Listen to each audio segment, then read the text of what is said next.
হুমকি দিচ্ছিল, বলতেছিল কট দিবে, সেই জন্য ওদেরকে দিতে হইছে। ওরা আমাকে বাথরুমে নিয়ে যে ধুয়ে নিয়ে আসে আবার করতেছে।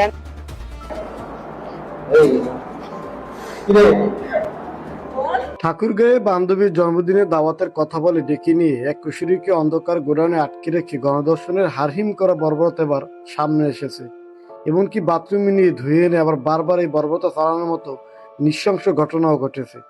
অবিশ্বাস্য হলেও পুলিশ দরজা ভেঙে ভেতরে ঢুকতে বেরিয়ে এলো তিন নরপশুর এই পৈশাচিক রূপ। গা শিউরে ঘটনার চূড়ান্ত সত্যতান্ত্রিক ভিডিওটি শেষ পর্যন্ত দেখুন। আমার ফ্রেন্ড হয়, তামিমের সাথে গেছিলাম। ও আমাকে এমনি ঘোরার নাম করে নিয়ে গেছে, যে বলছিল যে ঘুরতে যাব চল, তো আমিও গেছি।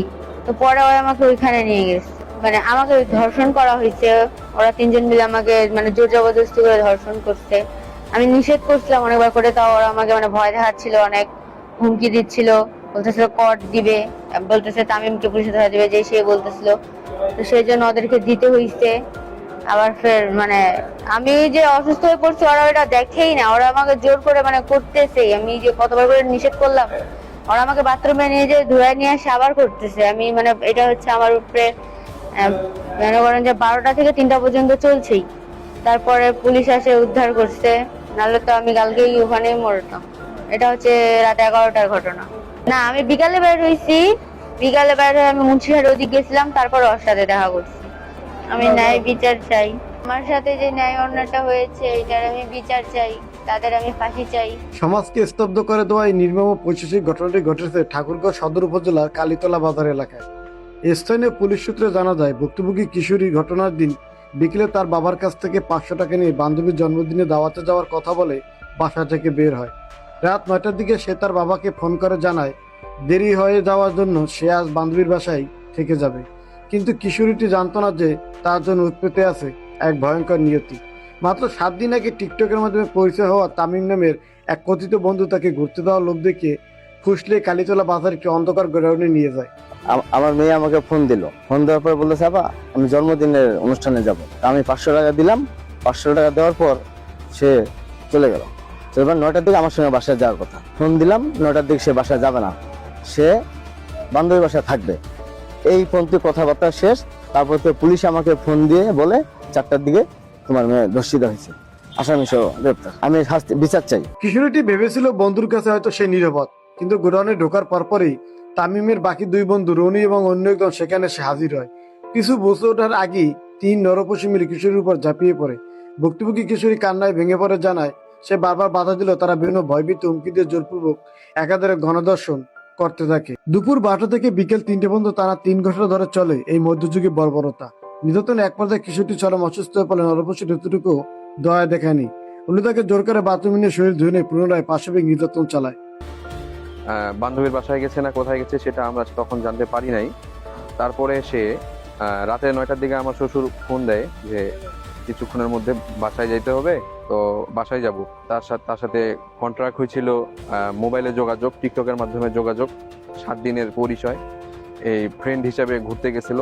তো এইভাবে নিয়ে যায় সে এবং তার 2 জন বন্ধু সহ তাকে গণধর্ষণ করছে। তো আমি এর কঠোর শাস্তি চাই। সাপের ঘোড়া পূর্ণ হওয়া সেই রাতেই কালীতলা বাজারে টহল দিচ্ছিল পুলিশের একটি বিশেষ টিম। মামলার দ্বিতীয় আসামি রনির বাবা মিন্টু মিয়ার গোডাউনের ঘরের সামনে একটি মোটরসাইকেলের সন্দেহজনক যাতায়াত দেখে পুলিশের খটকা লাগে। গভীর সন্ধ্যায় পুলিশ সদস্যরা তৎক্ষণাৎ ওই গোডাউনের আকস্মিক অভিযান চালায়। ভেতরে প্রবেশ করতেই পুলিশের চোখ চরকগাছ হয়ে যায়। গোডাউনের ভেতরে একটি ছোট কক্ষ থেকে মুহূর্ত অবস্থায় উদ্ধার করা হয়। পুলিশ একটু কালক্ষেপণ না করে দ্রুত ভুক্তভোগীর ঠাকুরগাঁও 50 বিশিষ্ট হাসপাতালে ভর্তি করে ঘটনাস্থল থেকে হাতে নাতে গ্রেপ্তার করে দর্শক তামিম ও তার 2 বন্ধুকে। মোবাইল ডিউটিতে নিয়োজিত হয়ে গেছে সাকিরকার সংগ্রহ ফোর্স টহল ডিউটি করাকালীন সময় 3টার দিকে 14/6/2026 3টার দিকে দেখেন যে কালীতলা বাজারের সঙ্গে যে মিন্টু মিয়া, আমাদের দ্রুত আসামি রনি মিয়ার বাবা মিন্টু মিয়ার গোডাউন ঘরে একটা মোটরসাইকেল দ্রুত বের হয়ে আবার দ্রুত প্রবেশ করে। তখন তার সন্দেহ হলো, তাদেরকে আটক করে ভেতরে প্রবেশ করে। দেখেন যে আরো 2 জন সেখানে আছে এবং পাশে একটা ছোট্ট কক্ষ রয়েছে, সেখানে একটা মেয়ে রয়েছে। তখন কি তাদের সঙ্গে কথাবার্তা বলার পর মেয়ে জানা যে তাকে তামিম নাম যে ছেলেটা, তার সঙ্গে তার সম্পর্ক, তাকে এখানে ঘোরার কথা বলে নিয়ে আসা করে প্রথমে সে তাকে যৌতুক প্রদর্শন করে, পরবর্তীতে বাকি যে 2 জন রয়েছে তারাও তাকে দর্শন করে। আমাকে জানালো। আমি তৎক্ষণাৎ আরো তিনবার তুমি সেখানে পাঠাই সাব ইন্সপেক্টর নেতৃত্বে। তারপর তাদের সঙ্গে কথাবার্তা বলে মেয়েটাকে পরিবার খবর দেওয়া হয়, পরবর্তী তাৎক্ষণিক মেয়েটাকে ঠাকুরগাঁ সদর হাসপাতালে ভর্তি করা হয় এবং আসলে নিয়ে আসে। মামলা বিষয়ে মামলা প্রক্রিয়াধীন, মামলা চলমান রয়েছে। কিশোরীটি কান্নাজড়িত কণ্ঠে বলে, পুলিশ যদি ওই সময় না আসতো তবে আমি কালকে ওখানেই মরে যেতাম। আমি অন্যায় বিচার চাই, ওদের ফাঁসি চাই।